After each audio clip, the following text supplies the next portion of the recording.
बहुत समय पहले की बात है।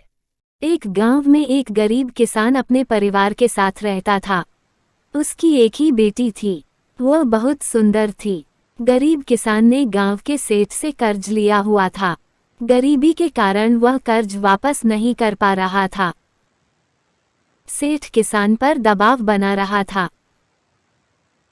मेरा पैसा वापस जल्दी करो, वरना मैं बहुत खराब इंसान हूँ। सेठ जी, मुझे कुछ और समय चाहिए, फसल अभी हुई नहीं है। एक दिन सेठ की दृष्टि किसान की सुंदर पुत्री पर पड़ी। किसान की बेटी को देख सेठ उस पर मोहित हो गया। वह किसान के पास गया और बोला, मैं तुम्हारा पूरा कर्ज माफ कर दूंगा, अगर तुम अपनी बेटी का विवाह मेरे साथ कर दो। सेठ के विवाह प्रस्ताव से किसान और उसकी बेटी हैरान रह गए। सेठ अधेड़ उम्र का कुरूप व्यक्ति था। किसान ने अपनी सुंदर बेटी का विवाह उससे करने से इनकार कर दिया। किसान की इनकार सुनकर सेठ बौखला गया और तुरंत अपने कर्ज के पैसे मांगने लगा। किसान के पास पैसे नहीं थे। उसने मोहलत मांगी, लेकिन सेठ ने मना कर दिया और उसे जेल पहुंचाने की धमकी देने लगा। अंत में दोनों का मसला गांव की पंचायत में पहुंचा। ये मामला कुछ उलझा हुआ है। किसान तो कई वर्षों से कर्ज चुका नहीं पा रहा और उसकी स्थिति को देखते हुए लगता नहीं कि वह कर्ज चुका पाएगा। बेटी का विवाह वह सेठ से करना नहीं चाहता। ऐसे में बहुत सोच विचार कर हम ये फैसला किसान की बेटी की किस्मत पर छोड़ते हैं। यहाँ जमीन पर काले और सफ़ेद कंकड़ पड़े हुए हैं। सेठ इन कंकड़ों में से 2 कंकड़ उठाकर 2 थैलों में रखेगा। किसान की बेटी को बिना देखे उन थैलों में से कंकड़ निकालना होगा। यदि वह काला कंकड़ निकालती है तो उसे सेठ से शादी करनी पड़ेगी और किसान का कर्ज माफ कर दिया जाएगा। यदि वह सफ़ेद कंकड़ निकालती है तो उसे सेठ से शादी नहीं करनी पड़ेगी और किसान का कर्ज भी माफ कर दिया जाएगा। यदि वह कंकड़ निकालने से इनकार करती हैं तो किसान को जेल में डाल दिया जाएगा। पंचायत का फैसला सुनकर किसान और उसकी बेटी चिंता में पड़ गए। किसान तो सिर पकड़कर बैठ गया। इधर सेठ ने जमीन में पड़े कंकड़ उठाकर थैली में डाल लिए। जब सेठ कंकड़ उठा रहा था तो किसान की बेटी ने देख लिया कि उसने सबकी आंखों में धूल झोंककर दोनों काले कंकड़ ही उठाए हैं। अब किसान की बेटी किसी भी थैले से कंकड़ निकालती, वह काले रंग का ही होता। सेठ इतना धूर्त होगा ये मैंने सोचा नहीं था, लेकिन मुझे किसी भी हाल में इस मुसीबत से बाहर निकलना है।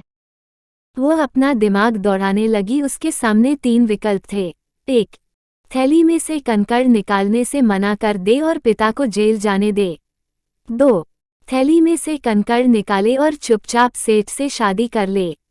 3. पंचों को सेठ की धूर्तता के बारे में बता दे। तीसरा विकल्प उसे ठीक लगा, लेकिन पंचों को बताने पर भी इस मुसीबत से छुटकारा नहीं मिलता। पंच सेठ से कंकड़ बदलवा लेते और अंत में निर्णय उसकी किस्मत पर ही निर्भर करता। वह ऐसा उपाय सोचने लगी जिससे उसे पंचों को कुछ कहना भी ना पड़ना पड़े और वह सेठ से शादी करने से बच भी जाए। एक उपाय उसके दिमाग में आ ही गया। वह आगे बढ़ी और सेठ की थैली में से एक कंकड़ निकाला, लेकिन उसे देखे बिना ही जमीन में गिरा दिया। जमीन में गिरकर वह कंकड़ अन्य कंकड़ों में जा मिला। हाय, ये क्या हो गया? कंकड़ का रंग तो मैं देख ही नहीं पाई और वो मेरे हाथों से नीचे गिर गया। अब मैं क्या करूं? किसान की बेटी पंचों को देखकर जानबूझकर परेशान होने का नाटक करने लगी। यह सुन एक पंच बोला, कोई बात नहीं, तुमने जो कंकड़ निकाला था अब उसे पहचानना संभव नहीं है। ऐसा करो, सेठ के दूसरे थैले में कंकड़ निकाल लो। वो जिस रंग का हुआ उसके विपरीत रंग का कंकड़ ही तुमने पहले निकाला होगा। सभी पंच इस बात पर सहमत हो गए। इधर ये सुनकर सेठ के होश उड़ गए, लेकिन अब वह क्या कहता। पासा पलट चुका था, वह चुप ही रहा।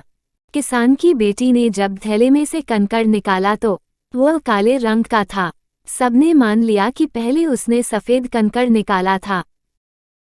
इस तरह वह सेठ से शादी करने से बच गई और उसके पिता का कर्ज भी माफ हो गया। इस कहानी से हम क्या सीखे? मुसीबत के समय समझदारी से काम लेना चाहिए। जब भी मुसीबत आ पड़े तो बिना हौसला खोए शांत दिमाग से विचार करे, कोई न कोई हल अवश्य निकलेगा।